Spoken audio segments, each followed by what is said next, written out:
Vande Mataram social media परिवार। तर बघा, शोषित पीडित दलित अत्याचार जे होत आहेत त्याच्यावर प्रतिबंध आणि त्यांना न्याय मिळण्यासाठी अनुसूचित जाती आणि अनुसूचित जमाती हा कायदा 1989 साली संमत झाला आणि त्या कायद्यानुसार त्या कायद्याची अंमलबजावणी करणे ही पूर्णतः जबाबदारी ही महाराष्ट्र शासनाची आहे, सरकारची आहे।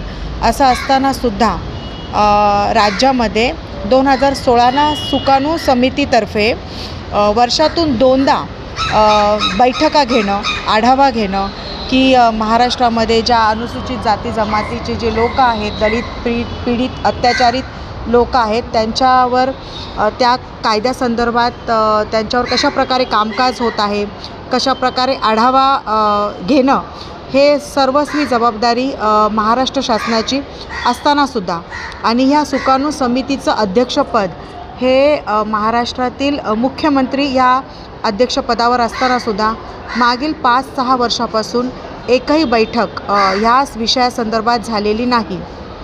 जेणेकरून अशा प्रकारचा आढावा न घेतल्यामुळे, अशा प्रकारच्या बैठका न झाल्यामुळे जे दलित पीडित अत्याचारित लोक आहेत त्यांच्यावर कुठेतरी अत्याचार करण्याचे प्रकार हे वाढताना आपल्याला दिसत आहे। तुम्हा सर्वांनाच माहीत आहे की परभणीमधलं ज्या प्रकारे प्रकार झाला परभणीमध्ये तो अत्यंत दुर्दैवी असून अशाच प्रकारचे प्रकार हे वाढत जात आहेत, किंबहुना ते कमी होताना कुठे दिसत नाही आहेत। अशा पद्धतीनं अशा प्रकारावर आळा आणण्यासाठी प्रतिबंधक कायदा असूनही त्या कायद्याअंतर्गत कशा पद्धतीचं कामकाज होत आहे याच्यावर पूर्णपणे जे कंट्रोल हे सुकाणू समितीचे अध्यक्ष म्हणून माननीय मुख्यमंत्र्यांचे असूनसुद्धा याच्यावर कुठल्याही प्रकारच्या बैठका ह्या आत्तापर्यंत घेतल्या जात नाही आहेत। मागील 6 वर्षामध्ये ते आपले जे माजी मुख्यमंत्री आहेत, ते एकनाथजी शिंदे असतील किंवा उद्धव बाळासाहेब ठाकरे असतील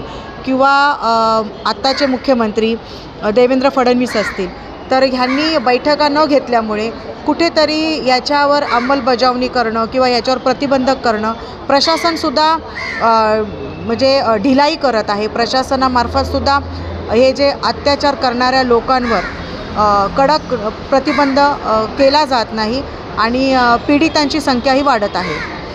तर सरकार कुठलंही असू दे, परंतु सरकारने जी आपली जबाबदारी आहे ती पार पाडलीच पाहिजे आणि त्याच्यामुळेच आजी मुख्यमंत्र्यांवर मागील 6 महिन्यापासून बैठक न घेतल्यामुळे त्या मुख्यमंत्र्यांवर कारवाई करण्याचं ॲडव्होकेट सुरेश माने यांनी प्रस्ताव केलेला आहे।